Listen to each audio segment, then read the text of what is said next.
22 जनवरी 2024 दुनिया भर के मुसलमानों के लिए इंतहाई तकलीफ का दिन, खास तौर पर बर्रे सगीर के मुसलमान, पाको हिंद के मुसलमान, उनके लिए एक इंतहाई कर्ब और अजाब लेके आया था इस दिन का सूरज, जब भारतीय हुक्मरान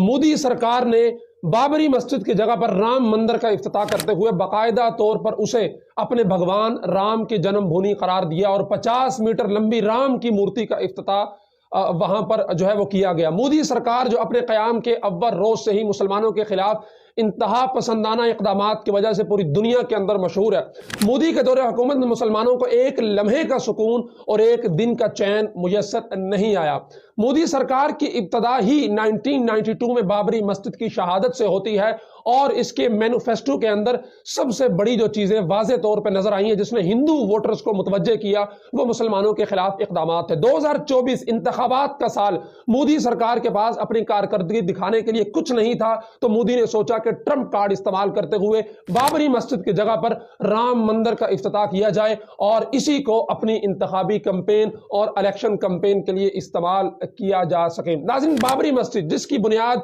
1528 में मुगलिया दौरे हुकूमत ने ज़हीरुद्दीन बाबर के नाम पर रखी गई और इसका नाम बाबरी मस्जिद रखा गया। हिंदुओं का अव्वल रोज से दावा था कि यहां पर हमारे भगवान राम की पैदाइश हुई है, इसलिए यहां पर राम मंदिर तामीर होना चाहिए। भारतीय रियासत उत्तर प्रदेश के शहर अयोध्या में बनी ये बाबरी मस्जिद मुसलमानों और हिंदुओं के लिए इंतहाई कशीदगी का बाइस बनी रही। मुख्तलिफ फसादात हुए, हत्ता के बरतानवी दौरे हुकूमत ने, अंग्रेज सरकार ने मस्जिद का अंदरूनी हिस्सा मुसलमानों के लिए और बैरूनी हिस्सा जो है वो हिंदुओं के लिए मखसूस करते हुए एक दूसरे की उसके अंदर आने में पाबंदी लगा दी। तकसीम के बाद भी यहाँ पर छोटे मोटे फसादात होते हैं और दोनों की जानिब से इस जगह पर अपनी मिल्कियत का दावा किया जाता रहा। हत्ता के 1984 में बीजेपी के रहनुमा लाल कृष्ण आडवाणी ने इस जगह को राम मंदिर बनाने के लिए बाकायदा एक तहरीक शुरू की और उसकी क़यादत अपने हाथों में ले ली। यह तहरीक चलती रही हत्ता के 1991 में उत्तर प्रदेश जिसके शहर में यह मस्जिद वाक़े है उसकी हुकूमत बीजेपी सरकार को मिलती है और उसके बाद बाबरी मस्जिद के खिलाफ बाकायदा एक मुनज़्ज़म मुहिम और कैंपेन शुरू की जाती है और दिसंबर 1992 के अंदर हिंदुस्तान भर से इंतहा पसंद हिंदू अयोध्या में इकट्ठे होते हैं और बाकायदा प्लान करके बाबरी मस्जिद के ऊपर धावा बोलकर उसको शहीद कर दिया जाता है। और इन फसादात के दौरान 2000 से जायद मुसलमानों को कुर्बानी का बकरा बनाकर शहीद कर दिया जाता है। मामला यहीं पर रुकता नहीं है। बीजेपी की हुकूमत जो मुसलमानों के खिलाफ इंतहा पसंदाना इक़दामात की वजह से, अपनी पॉलिसी की वजह से भारत के अंदर मशहूर थी और उसी की बुनियाद पर वोट इकट्ठे करती आती थी। 2002 के अंदर मोदी जो आज वजीर आजम है, गुजरात का वजीर आला बनता है और दुनिया के अंदर गुजरात फसादात के नाम से एक ऐसा वाक़या रूनुमा होता है जिसमें मोदी को बुचर ऑफ गुजरात यानी गुजरात के कसाई के तौर पर याद किया जाता है। और इन फसादात के दौरान 5000 से ज्यादा मुसलमान बच्चों, खवातीन और मर्दों को खून बहाया जाता है। नाज़रीन, ये जगह बाबरी मस्जिद की शहादत के बाद मामला अदालत के अंदर जाता है और 2019 के अंदर बाकायदा भारतीय सुप्रीम कोर्ट की जानिब से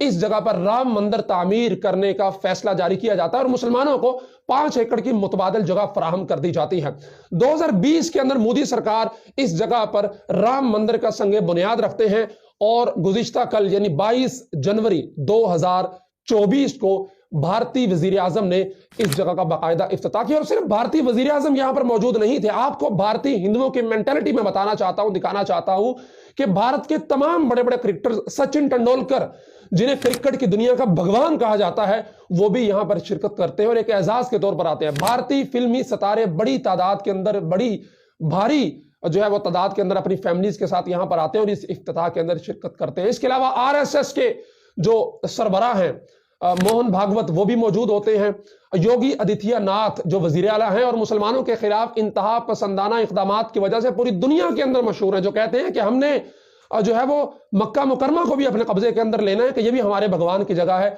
वो भी इस इफ्तिताह के अंदर शरीक होते हैं। लेकिन अफसोस की बात यह है कि मुस्लिम हुक्मरानों की जानिब से जैसा रद्द अमल आना चाहिए था, जो उनकी तरफ से एहतजाज होना चाहिए था, کچھ بھی دیکھنے کو نہیں مل رہا۔ اگر آپ کو یاد ہو تو چند سال پہلے یہی وزیر اعظم نریندر مودی جو مسجد کی جگہ پر مندر تعمیر کرتا چلا جا رہا ہے، اس کو UAE حکومت نے باقاعدہ بلایا اپنے ہاں، اور ایک بہت بڑے مندر کا افتتاح اس کے ہاتھوں سے کروایا اور بتایا کہ ہم UAE مسلمانوں کی سرزمین پہ ہندوؤں کے لیے اتنے عالیشان مندر بنا رہے ہیں، جس طرح مساجد کی تعمیر کی جاتی ہے فخر کے ساتھ، شان و شوکت کے ساتھ، اسی طرح مندروں کی تعمیر بھی عرب کی سرزمین پر ہوگی، اور رسول اللہ صلی اللہ علیہ وسلم کی بتائی ہوئی قیامت کی نشانیوں کو بھی اس کے ذریعے پورا کیا گیا۔ اب یہ جو دن تھا کل کا، مسلمان پوری دنیا کے ہوں یا پھر میں ذاتی حیثیت میں انتہائی شرمندہ محسوس کر رہا ہوں اپنے آپ میں، اور انتہائی ایک جو ہے وہ